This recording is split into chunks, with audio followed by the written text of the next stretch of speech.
Imagine que existe um portal que se abre apenas uma vez por ano, exatamente quando os ponteiros do relógio se encontram no 00 ou quando 0 a 0.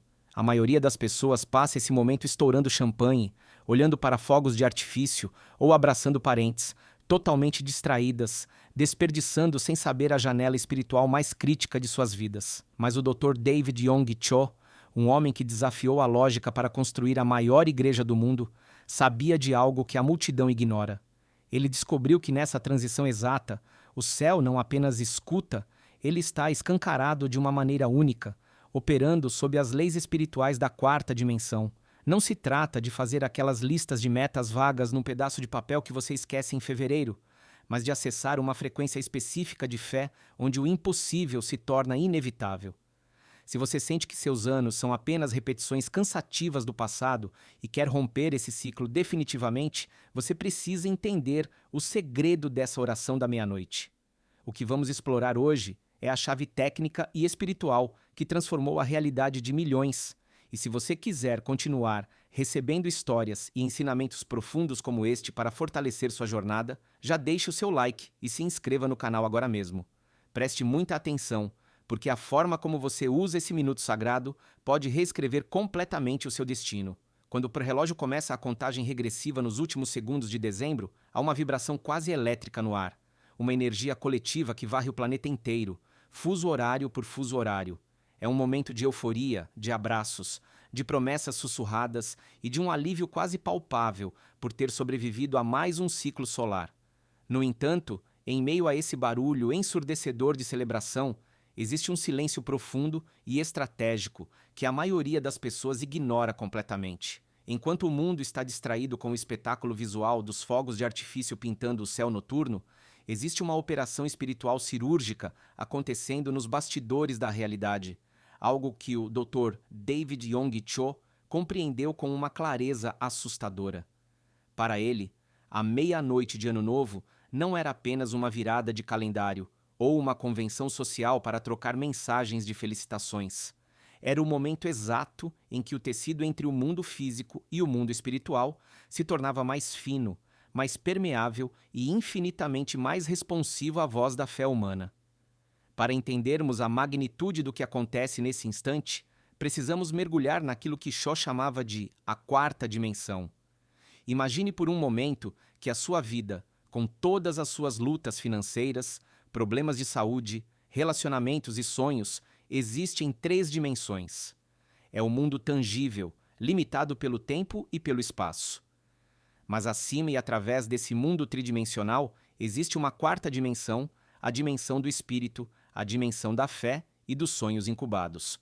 David Yonggi Cho ensinava incansavelmente que o mundo tridimensional é submisso ao mundo quadridimensional, da mesma forma que a sombra de um objeto é submissa ao objeto que a projeta. Você não tenta mudar a sombra lutando contra o chão, você move o objeto. Da mesma forma, a meia-noite de Ano Novo é o momento supremo para mover os objetos na quarta dimensão, para que a sombra da sua realidade no ano seguinte se alinhe perfeitamente com o que você desenhou no espírito. A grande tragédia é que a maioria das pessoas entra no Ano Novo espiritualmente passiva. Elas esperam para ver o que o ano trará, como se o futuro fosse um sorteio lotérico ou um filme do qual elas são apenas espectadoras. Cho olhava para essa passividade como um perigo mortal. Ele trazia à memória o cenário de Gênesis, antes da criação do mundo, quando a terra era sem forma e vazia, e havia trevas sobre a face do abismo. Essa imagem do caos primordial é a metáfora perfeita para o seu ano novo antes de você abrir a boca. O ano que chega é uma massa de energia sem forma, um vazio esperando para ser preenchido. Se você não projetar uma ordem sobre esse caos, se você não falar à luz sobre essas trevas, o caos natural da vida tomará conta. O céu aberto à meia-noite é, na verdade, a presença do Espírito Santo pairando sobre a face das águas do seu futuro, aguardando uma única coisa, uma palavra de comando específica. É aqui que a profundidade do ensinamento se torna crítica. Não basta apenas querer algo bom. O desejo vago é fraco. Ele não tem substância na quarta dimensão. Cho falava sobre a lei da incubação. Antes de você dar a ordem à meia-noite, você precisa ter engravidado do seu milagre. Você precisa ter visualizado tão intensamente o que deseja, seja a cura, a prosperidade ou a restauração familiar, que aquilo já se tornou real dentro de você antes mesmo de se manifestar fora. Quando o céu se abre na virada do ano, ele não está procurando por esperanças tímidas. Ele está procurando por visões claras, detalhadas e carregadas de fé. É como se o universo espiritual fosse uma imensa impressora 3D aguardando o arquivo digital para começar a imprimir sua realidade. Se o arquivo estiver corrompido ou em branco, nada será produzido. Muitos de nós passamos anos andando em círculos justamente porque ignoramos essas leis espirituais que regem a materialização dos nossos sonhos. Se você está percebendo agora que talvez tenha desperdiçado oportunidades anteriores por falta de conhecimento e quer garantir que continuará recebendo esse tipo de instrução vital para a sua caminhada, considere deixar o seu like e se inscrever no canal. Ao fazer isso, você sinaliza que está pronto para ir mais fundo nessas verdades. Continuando nessa linha de raciocínio, o Dr. Cho enfatizava que a oração da meia-noite deve ser um ato de autoridade legislativa. O céu está aberto não apenas para ouvir lamentos, mas para receber decretos. Pense na atmosfera espiritual da meia-noite como um solo recém-arado, extremamente fértil e úmido. Qualquer semente que cair ali vai brotar com uma velocidade assustadora. O problema é que, em meio à festa, muitas pessoas, sem saber, plantam sementes de dúvida, de medo do futuro ou de reclamação sobre o ano que passou. Elas olham para o céu aberto e dizem: "Espero que este ano não seja tão ruim quanto o último." Sem perceber, elas acabaram de decretar a continuidade do sofrimento, usando a lei da quarta dimensão contra si mesmas. O segredo que Yonggi Cho aplicava para construir a maior congregação do mundo residia em nunca permitir que o medo contaminasse a incubação da visão. Naquela hora sagrada, ele não via o que seus olhos físicos mostravam. Ele via, através da imaginação santificada, os bancos da igreja cheios, as multidões sendo curadas, as nações sendo impactadas. Ele projetava o filme do futuro na tela da sua mente, e quando o relógio batia meia-noite, ele soltava a palavra de fé, com a certeza de quem já possui a vitória. Portanto, o conceito de céu aberto não é uma metáfora poética para nos fazer sentir bem. É uma descrição técnica de uma realidade espiritual. A barreira de resistência é menor. A conexão é direta. É o momento em que o logos, a palavra escrita e geral, pode se transformar em rema, a palavra viva, específica e poderosa, na sua boca. Você deixa de ser uma vítima das circunstâncias e passa a ser o profeta da sua própria história. Mas para que isso funcione, para que essa engrenagem gire a seu favor, existe um processo de preparação mental e espiritual que deve anteceder o momento da virada. Um processo de limpeza e focalização que separa os curiosos daqueles que realmente vivem o sobrenatural. Essa preparação nos leva a um ponto de tensão que muitos cristãos e buscadores espirituais enfrentam, muitas vezes sem entender a raiz de sua frustração. Quantas vezes você já se ajoelhou na virada do ano, com lágrimas nos olhos e um coração sincero, clamando por mudança, apenas para chegar ao dezembro seguinte, exatamente no mesmo lugar, ou talvez até pior? A falha, segundo os ensinamentos profundos de David Yonggi Cho, raramente está na vontade de Deus de abençoar, e muito menos na falta de poder disponível no céu aberto. O problema reside em um erro de comunicação fundamental entre a dimensão humana e a quarta dimensão. Nós tendemos a abordar a oração da meia-noite como um pedido de socorro vago, uma carta desesperada jogada ao vento, esperando que Deus decifre nossas necessidades emocionais e nos entregue um pacote de soluções. No entanto, a revelação que muda tudo, e aqui entramos no coração do conflito, é que o Espírito Santo não opera através de desejos generalizados. Ele opera através da linguagem das visões e dos sonhos específicos. Imagine que você contratou o melhor construtor do mundo, alguém com recursos ilimitados e capacidade técnica perfeita para construir a casa dos seus sonhos. Você o encontra no terreno vazio e diz: "Por favor, construa uma casa boa para mim." O construtor, por mais poderoso que seja, ficará parado. Ele precisa de plantas, de medidas, de especificações. Ele precisa saber onde vai a janela, quantos quartos existem, qual a cor das paredes. Sem o projeto arquitetônico, o poder de construção dele permanece em estado latente, paralisado não por falta de força, mas por falta de direção. David Yonggi Cho descobriu, através de suas próprias experiências de pobreza extrema e doença, que Deus é esse construtor onipotente aguardando o projeto do arquiteto, que é você. A meia-noite de Ano Novo não é o momento de pedir uma casa, é o momento de entregar a planta detalhada. Se você pede prosperidade, o céu aberto responde com silêncio, pois prosperidade é um conceito abstrato. Mas se você pede os recursos exatos para quitar a dívida X e investir no projeto Ioptos até o mês de março, você forneceu um molde onde o poder de Deus pode ser derramado e solidificado. Aqui chegamos a uma reviravolta impressionante na compreensão da dinâmica espiritual, algo que pode ser desconfortável para a teologia tradicional de muitos, mas que é a chave para os resultados sobrenaturais que Cho testemunhou. A grande revelação é que Deus, em sua soberania, escolheu limitar a sua ação na terra à capacidade de imaginação e visualização do seu povo. Isso soa radical, mas pense nas implicações. O céu está aberto sobre você à meia-noite, mas o fluxo de milagres é estrangulado pelo tamanho da sua visão interna. Deus disse a Abraão para olhar para as estrelas e para a areia do mar, não como um exercício poético, mas para expandir a capacidade visual de Abraão. Ele precisava que Abraão visse a multidão de descendentes antes que ele pudesse dar a multidão de descendentes. Sem a visualização prévia, a materialização física é impossível, porque viola as leis da quarta dimensão. Yonggi Cho contava uma história pessoal que ilustra isso de forma brutal e brilhante. Quando ele estava começando seu ministério, vivendo em uma pobreza abjeta, ele precisava desesperadamente de 3 coisas: uma mesa, uma cadeira e uma bicicleta para visitar os fiéis. Ele orou fervorosamente por meses. Deus, me dê uma mesa, uma cadeira e uma bicicleta. O tempo passava e nada acontecia. O céu parecia de bronze não aberto.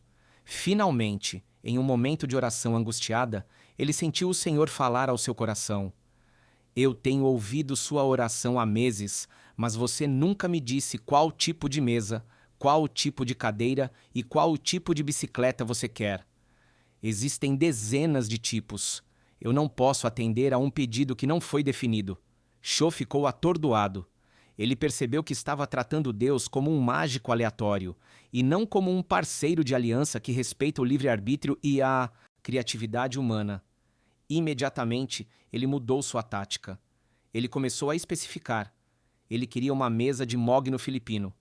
Ele queria uma cadeira com rodinhas de ferro para que pudesse deslizar pelo quarto como um grande executivo, mesmo morando num quarto minúsculo. Ele queria uma bicicleta fabricada nos Estados Unidos, forte e resistente. Ele não apenas falou, ele começou a visualizar esses objetos com tanta intensidade que podia sentir a textura da madeira do mogno sob seus dedos, podia ouvir o rangido das rodinhas da cadeira e sentir o guidão da bicicleta. Ele engravidou desses objetos. Eles se tornaram reais em sua mente antes de existirem no seu quarto. E foi nesse ponto de saturação visual, quando a dúvida não conseguia mais encontrar espaço para respirar, que o milagre rompeu a barreira do invisível para o visível. Portanto, ao se aproximar da meia-noite deste ano novo, o perigo real não é que Deus ignore você. O perigo é que você apresente a ele uma tela em branco. O céu aberto é um amplificador gigantesco. Se você colocar confusão no microfone, ele amplificará a confusão na sua vida para o próximo ano. Se você colocar medo, ele amplificará o medo.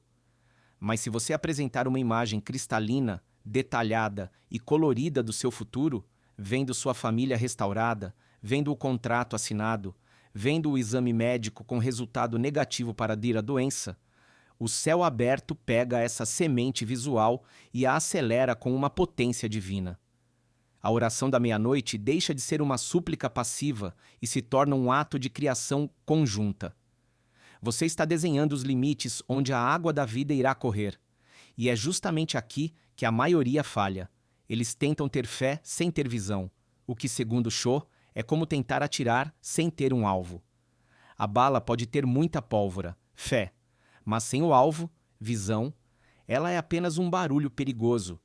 Essa compreensão de que somos nós que fornecemos o alvo para o poder divino nos leva a um terreno ainda mais profundo e, por vezes, assustador. Se a responsabilidade de desenhar o projeto é nossa, isso significa que a qualidade do nosso próximo ano depende diretamente da qualidade da nossa linguagem interna e externa. David Yonggi Cho introduziu aqui um conceito que ele chamava de a neurocirurgia espiritual da linguagem. Ele percebeu que durante a oração da meia-noite, muitos crentes cometem uma autossabotagem sutil, mas devastadora. Eles visualizam a bênção, têm a planta da casa, o modelo da bicicleta ou a imagem da cura, mas no momento de selar o decreto, suas palavras traem a visão. A boca fala o oposto do que o coração tenta crer. É como se o arquiteto desenhasse um palácio, mas o engenheiro, na hora de dar a ordem aos operários, dissesse: "Vamos construir uma cabana, porque não temos certeza se o material do palácio vai chegar." Essa dissonância cognitiva espiritual cancela o pedido no tribunal celestial. O céu aberto na virada do ano funciona como um eco de alta fidelidade. O que você grita para dentro do desfiladeiro da eternidade volta para você como sua realidade vivida. Cho ensinava que a palavra falada é o agente de ligação que traz a substância da quarta dimensão para a terceira dimensão. Pense nisso como o processo de nascimento. A visão é a concepção, a gravidez. A palavra falada é o parto. Ninguém pode manter o bebê no ventre para sempre. Ele precisa sair para ter vida própria. Da mesma forma, seus sonhos incubados precisam ser paridos através de declarações audíveis e corajosas. E é aqui que a tensão aumenta drasticamente, porque falar coisas que não existem, como se já existissem, é um ato de loucura para a mente racional. Exige uma coragem que desafia o ridículo. Imagine a cena. Está chegando a meia-noite. Ao seu redor, talvez haja ceticismo, talvez haja pessoas fazendo piadas sobre resoluções de ano novo que nunca funcionam. O ambiente cultural nos treina para sermos cínicos, para nos protegermos da decepção, baixando as expectativas. Mas a lei espiritual exige o oposto. Ela exige que você suba as expectativas ao nível do impossível e declare isso em voz alta. Cho enfrentou isso quando anunciou para sua congregação pobre que construiriam a maior igreja do mundo. As pessoas riram. A lógica dizia que era impossível, mas ele sabia que se não falasse, se não soltasse a palavra no éter, os anjos não teriam material de trabalho. A palavra falada libera os anjos. O Salmo 103 diz que os anjos obedecem à voz da palavra de Deus. Mas onde está a palavra de Deus hoje? Ela está na sua boca. Quando você fala a promessa de Deus com convicção na meia-noite, você está dando aos anjos as ordens de serviço para o ano inteiro. No entanto, há um adversário silencioso nesse processo, um vírus que tenta corromper o sistema operacional da fé exatamente nesse momento crítico. É o que Cho chamava de a síndrome do gafanhoto, baseada no relato dos espias de Israel que se viram como gafanhotos diante dos gigantes de Canaã. Na hora da virada, quando o céu está aberto, muitos de nós olhamos para os gigantes do desemprego, da doença ou da solidão e, instantaneamente, nossa autoimagem encolhe. Sentimos-nos pequenos, indignos ou incapazes. E essa autoimagem distorcida é projetada na quarta dimensão. Se você se vê como um gafanhoto, o universo conspirará para trazer botas gigantes para esmagá-lo. É uma lei terrível e maravilhosa. Você atrai aquilo que você é, não apenas o que você quer. Portanto, a preparação para a tua oração da meia-noite exige uma troca de identidade. Você não pode entrar no Santo dos Santos vestido de mendigo espiritual. Você precisa entrar vestido de filho, revestido de autoridade real. O clímax dessa batalha interna acontece nos segundos finais antes do relógio zerar. É uma luta entre a evidência dos seus sentidos, que gritam que nada mudou, que a conta bancária ainda está vazia, que a dor no corpo ainda está lá, e a evidência da sua fé. É o momento de Pedro saindo do barco. O mar está revolto. A lógica diz: você vai afundar. Mas a palavra de Jesus diz: vem. A meia-noite é o seu vem. É o convite para caminhar sobre as águas do novo ano. Se você olhar para as ondas, as circunstâncias, você afunda. Se você olhar para a palavra, você anda sobre o sobrenatural. David Yonggi Cho insistia que esse foco deve ser mantido não apenas no momento da oração, mas como uma postura contínua. A oração da meia-noite é o gatilho, a ignição, mas o motor deve continuar rodando. Agora, imagine que você fez tudo certo. Você visualizou, você incubou o sonho, você rejeitou a mentalidade de gafanhoto. O relógio marca 00 a 00. O céu se abre. O silêncio no mundo espiritual é absoluto, aguardando o seu comando. Você abre a boca para falar. Mas o que exatamente você deve dizer? Qual é a fórmula, a estrutura dessa oração que não falha? Muitos erram aqui, tropeçando na linha de chegada, usando palavras religiosas vazias em vez de decretos legislativos. Existe uma sintaxe do milagre, uma maneira específica de construir a sua declaração que alinha perfeitamente a sua vontade com a vontade divina e ativa as engrenagens da quarta dimensão de forma irreversível. É essa a peça final do quebra-cabeça, a execução prática e verbal no momento zero, que separa uma boa intenção de um testemunho histórico. E é exatamente sobre essa execução final que precisamos falar para fechar esse ciclo de entendimento. Chegamos então ao instante decisivo, o ponto de convergência, onde toda a teoria, toda a preparação mental e toda a visualização devem se cristalizar em uma ação concreta. O relógio marca meia-noite. O corredor entre o tempo e a eternidade está aberto. A sintaxe do milagre, conforme ensinada e vivida por David Yonggi Cho, não é uma repetição mecânica de frases feitas, mas uma declaração de posse no tempo presente. A maioria das orações falha porque elas jogam a resposta para um futuro indefinido. Senhor, eu peço que um dia o Senhor me cure. Ou, espero que este ano as coisas melhorem.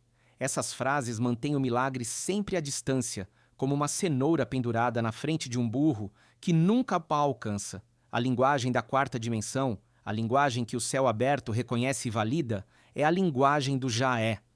Nesse momento sagrado, sua oração deve soar menos como um pedido tímido e mais como a leitura de um testamento onde você reivindica sua herança e vive na sua herança. Em vez de dizer, por favor, me dê saúde, você declara, pelas feridas de Cristo, eu sou curado.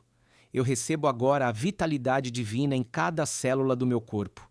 A doença não tem mais direito legal sobre minha biologia a partir deste segundo. Perceba a mudança de tom. É uma mudança de postura jurídica. Você não está tentando convencer Deus a fazer algo. Você está concordando com o que ele já fez e trazendo essa realidade para o agora. Quando Cho orava por sua bicicleta, cadeira e mesa, ele chegou ao ponto de agradecer a Deus por elas antes de vê-las. Ele dizia, obrigado, Pai, pela minha mesa de mogno, pela minha cadeira de rodinhas e pela minha bicicleta americana. Aos olhos humanos, ele era um louco falando com o ar num quarto vazio. Aos olhos espirituais, ele estava recebendo a entrega. Essa é a chave mestra, a gratidão antecipada. A oração da meia-noite deve ser saturada de gratidão, não de desespero. O desespero diz, eu não tenho e estou com medo de nunca ter. A gratidão diz, eu sei que já é meu e estou apenas aguardando a manifestação material. É a fé em sua forma mais pura e explosiva. Quando você agradece antes de ver, você assina o recibo de entrega no mundo espiritual. O diabo odeia a gratidão antecipada porque ela é a prova de que ele perdeu a batalha pela sua mente. Ele pode tentar atrasar a entrega física, mas não pode cancelar a transação espiritual que já foi selada com a sua fé e ação de graças. Pense no impacto emocional disso. Imagine começar o ano novo não com o peso da incerteza, mas com a leveza da certeza absoluta. Imagine olhar para os seus filhos, para o seu cônjuge, para por sua carreira, e em vez de ver problemas a resolver, ver promessas já cumpridas na quarta dimensão, apenas esperando o tempo cronológico, Cronos, alcançar o tempo oportuno de Deus, Kairos. Essa mudança de perspectiva tira o fardo das suas costas. Você para de lutar pela vitória e começa a lutar a partir da vitória. A ansiedade se dissolve, substituída por uma paz que excede todo o entendimento, porque você sabe que o pedido feito sob o céu aberto, com a visualização correta e a linguagem de posse, é irreversível. David Yonggi Cho não construiu a maior igreja do mundo porque tinha mais talento, mais dinheiro ou mais sorte do que os outros. Ele construiu porque aprendeu a operar os controles da realidade espiritual. Ele entendeu que a meia-noite não é apenas uma mudança de data, mas uma oportunidade de reescrever o código-fonte da sua existência. Ele nos deixou esse legado não apenas como uma teologia, mas como um manual de sobrevivência e triunfo. O céu está aberto para o seu pedido, mas ele exige que você suba até lá em fé, não que ele desça até o seu nível de dúvida. Ao encerrarmos essa jornada pelo segredo da meia-noite, o convite que fica para você é de experimentação radical. Não acredite apenas no que foi dito aqui. Teste. Neste próximo ano novo, ou em qualquer momento que você decidir estabelecer como o seu marco zero, aplique esses princípios. Isole-se do barulho, feche os olhos físicos para abrir os olhos espirituais, visualize com detalhes em alta definição, engravide do seu sonho e, quando o momento chegar, solte a palavra de comando com gratidão e autoridade. Você descobrirá que o universo é muito mais maleável à fé do que jamais imaginou. Histórias como a de David Yonggi Cho são faróis que nos mostram o que é possível quando um ser humano ousa acreditar totalmente em Deus. Existem inúmeras outras chaves, outros segredos e outras biografias de gigantes da fé que carregam lições capazes de transformar radicalmente sua vida espiritual, financeira e emocional. Nós estamos comprometidos em trazer esse conteúdo profundo, narrado com a seriedade e a paixão que ele merece, para que você tenha as ferramentas necessárias para construir sua própria história de milagres. Se você sente que esse conhecimento agregou valor à sua vida e quer garantir que não perderá as próximas narrativas poderosas que estamos preparando, a ação mais importante que você pode tomar agora é clicar no botão de inscrever-se. Junte-se a essa comunidade de pessoas que não se contentam com o superficial e estão buscando as profundezas. Deixe seu like, inscreva-se no canal e nos vemos na próxima história que vai desafiar e expandir a sua fé.